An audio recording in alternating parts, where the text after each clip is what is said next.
इस साल 1983 में समुद्र के बीचों बीच कुछ गोताखोरों ने अरब सागर में छलांग लगाई। वे समुद्र की गहराइयों में कुछ खोजने जा रहे थे। गहरे समुद्र में सतह से कई मील नीचे उन गोताखोरों को कुछ ऐसा मिला जिसने पूरी दुनिया को चौंका दिया। एक विशाल नगरी देखने में ऐसा लग रहा था मानो आज के समय की कोई अर्बन सिटी समुद्र के नीचे बसी हो।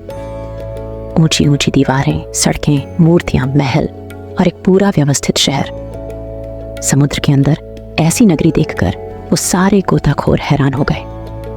पत्थरों के सैंपल्स लेकर जब उनकी जांच की गई तो पता चला कि ये पत्थर महाभारत के समय के हैं और ये वही नगरी है जिसके बारे में महाभारत में भी बताया गया है। ये कहानी है श्री कृष्ण की नगरी द्वारका की। विष्णु जी के 4 धामों में से एक द्वारका गुजरात के जामनगर जिले में अरब सागर के किनारे बसा एक छोटा सा शहर है जहां हजारों कृष्ण भक्त दूर दूर से प्रभु की एक झलक पाने आते। भागवत पुराण के 10वें सर्ग के अनुसार कंस का वध करने के बाद श्री कृष्ण पूरे यादव वंश के साथ मथुरा में रहने लगे। कंस की मौत से क्रोधित होकर उसके ससुर जरासंध ने मथुरा पर हमला बोल दिया। एक के बाद एक जरासंध ने मथुरा पर 17 बार हमला किया। इन लगातार हमलों से परेशान होकर श्री कृष्ण ने मथुरा छोड़कर कहीं और जाने का फैसला किया। उन्होंने समुद्र के ऊपर एक विशाल नगरी के निर्माण का आदेश दिया, लेकिन समुद्र देवता की अनुमति के बिना यह संभव नहीं था। तब श्री कृष्ण ने समुद्र देवता की आराधना की और प्रसन्न होकर समुद्र देव ने श्री कृष्ण को 12 योजन धरती प्रदान की। इसी धरती पर भगवान विश्वकर्मा ने द्वारका का निर्माण किया। द्वारका एक व्यवस्थित नगरी थी जो आज के समय की अर्बन प्लानिंग को भी मात दे सकती है। सड़कें, सोने के महल, बड़े बड़े दरवाजे, बगीचे, तालाब और सब कुछ एक बेहतरीन संरचना के साथ बनाया गया था।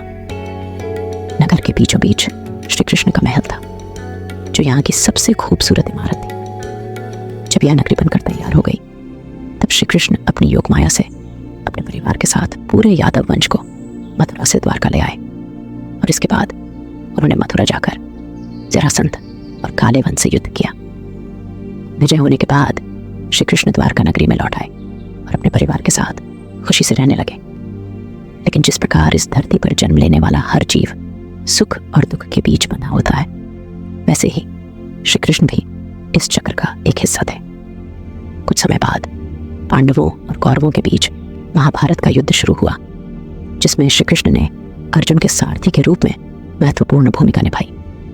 18 दिनों तक यह भीषण युद्ध चला, जिसमें अंततः पांडवों की जीत हुई। महाभारत के स्त्री पर्व के अनुसार जब कौरवों की माता गांधारी ने अपने पुत्रों के मृत शरीर देखे तो उन्होंने श्री कृष्ण को युद्ध के लिए दोषी ठहराया। क्रोध में आकर गांधारी ने श्री कृष्ण को श्राप दे दिया कि जिस प्रकार उनके पुत्रों और वंश का आपस में युद्ध करके विनाश हुआ, उसी प्रकार 36 साल बाद श्री कृष्ण के वंश का भी विनाश होगा। श्री कृष्ण यह जानते थे कि उनके वंश का विनाश आपस में लड़कर ही होगा, इसीलिए उन्होंने इस श्राप को हंसकर स्वीकार कर लिया। लेकिन माता गांधारी के श्राप के साथ एक और श्राप था जो यादव वंश के सर्वनाश का कारण बना। एक बार द्वारका के निकट बसे एक पवित्र स्थल पिंडार्क में कई बड़े साधु संपादन कर रहे थे। उन्हें देखकर श्री कृष्ण के पुत्र सांब और उनके कुछ दोस्तों ने ऋषि मुनियों के साथ शरारत करने की योजना बनाई। सांब एक गर्भवती स्त्री का भेष धरकर ऋषि मुनियों के सामने पहुंचा और उनसे अपने होने वाले बच्चे के बारे में पूछा। ऋषि मुनि अपना मजाक उड़ते देख क्रोधित हो गए और उन्होंने उन लड़कों को श्राप दे दिया कि सांब एक लोहे के मूसल को जन्म देगा जो यादव वंश के विनाश का कारण बनेगा। जब उन लड़कों ने देखा तो सांब के कपड़ों के अंदर सच में एक लोहे का मूसल मिला। श्री कृष्ण के नाना जी राजा उग्रसेन को जब इस बात का पता चला तो उन्होंने उस मूसल के टुकड़े टुकड़े कर दिए और उसे समुद्र में फेंक दिया। ये टुकड़े एक मछली ने निगल लिए। ये मछली मछुआरों के जाल में फंस गई और जब उसे चीरा गया तो उसके पेट से वही लोहे के टुकड़े निकले। एक शिकारी ने वो टुकड़े निकालकर जहरीले तीर बनाने में इस्तेमाल कर लिए, लेकिन टुकड़े होकर खत्म हो जाने के बाद भी यह लोहे का मूसल यादव वंश के विनाश का कारण कैसे बन पाया? 36 साल बीत चुके थे और माता गांधारी के श्राप के कारण विनाश का समय आ गया था। यदुवंशी नशे और मदिरा के लफ में धुत हो चुके थे। धीरे धीरे उन्होंने एक दूसरे से ही लड़ना शुरू कर दिया। यह लड़ाई इतनी बढ़ गई कि यादव वंश के अंदर ही अंदर युद्ध होने लगे। श्री कृष्ण के पुत्रों ने भी आपस में युद्ध करना शुरू कर दिया। एक एक करके पूरे वंश का विनाश हो गया। बलराम जी ने भी धरती का त्याग कर दिया। श्री कृष्ण ने जब यह देखा तो वे भी पास ही एक पीपल के पेड़ के नीचे बैठ गए। उसी समय जरा नाम के एक शिकारी ने उन्हें हिरण समझकर उन पर तीर चला दिया। यह वही शिकारी था जिसने मछली के पेट से निकले टुकड़ों से तीर बनाया था। वह जहरीला तीर श्री कृष्ण के पैर में जाकर लग गया और इस प्रकार श्री कृष्ण भी इस लोक को छोड़कर अपने धाम लौट गए। जब अर्जुन को इस बात का पता चला तो वे दौड़े दौड़े द्वारका आए। वहां का दृश्य देखकर उनका दिल दर्द से कांप उठा। पूरी द्वारका आग की चिता में जल रही थी, लेकिन अर्जुन ने होश संभाला और श्री कृष्ण से किए वादे के अनुसार सभी औरतों और बच्चों को वहां से सुरक्षित बाहर निकाला। खाली होते ही द्वारका नगरी देखते ही देखते कुछ ही पलों में समुद्र के आंचल में समा गई और श्री कृष्ण की यह द्वारका हमेशा के लिए अरब सागर में खो गई। वर्तमान में द्वारका को 2 हिस्सों में बांटा गया है, द्वारका और बेट द्वारका। द्वारका समुद्र के किनारे बसा शहर है और बेट द्वारका समुद्र के बीच बसा द्वीप। कई सालों तक पुराणों में कथित द्वारका को सिर्फ एक कहानी और झूठ मानकर नजरअंदाज किया गया। काफी ढूंढने के बाद भी ऐसा कोई सबूत नहीं था जो हमारी पौराणिक कथाओं में बसी इस खूबसूरत नगरी के असली होने का प्रमाण दे सके। 1930 में खोज शुरू हुई और बेट द्वारका के आयरलैंड के कई सबूत मिले। 1963 में पहला आर्कियोलॉजिकल एक्सकवेशन किया गया जिसमें कई पुराने आर्टिफैक्ट्स और मूर्तियां भी मिली।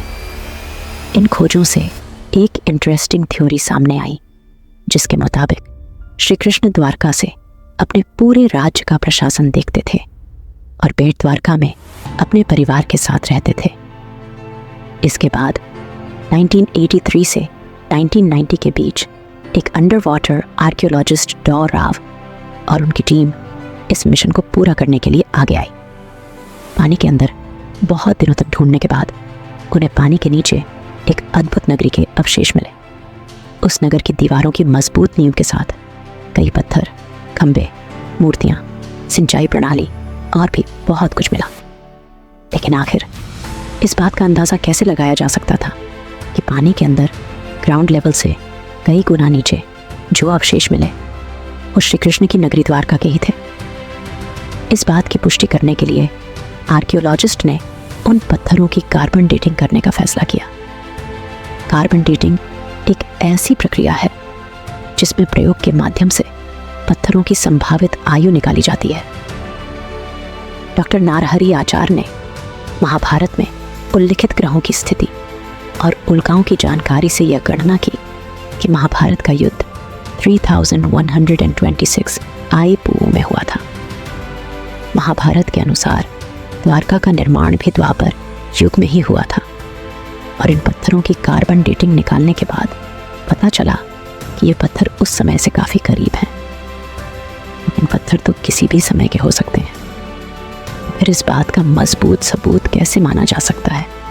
इसीलिए आर्कियोलॉजिस्ट ने समुद्र के अंदर मिली इस नगरी का क्षेत्र मापना शुरू किया और हैरान करने वाली बात यह थी कि इस क्षेत्र का माप 12 योजन था, जो कि भागवत पुराण के अनुसार उस धरती का माप था जो श्री कृष्ण को द्वारका के निर्माण के लिए समुद्र देव ने प्रदान की थी। सिर्फ यही नहीं, इस स्थान पर बड़ी संख्या में लंगर भी पाए गए, जिससे यह पता चलता है कि द्वारका एक ऐतिहासिक बंदरगाह था जहां से भारत दूसरे देशों के साथ सालों तक व्यापारिक संबंध स्थापित करता रहा।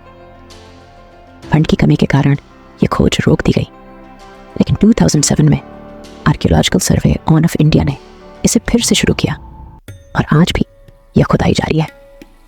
एक थ्योरी के मुताबिक आज से 3500 साल पहले जिस जमीन के टुकड़े पर द्वारका नगरी बनी थी वह समुद्र की सतह पर हुआ करता था।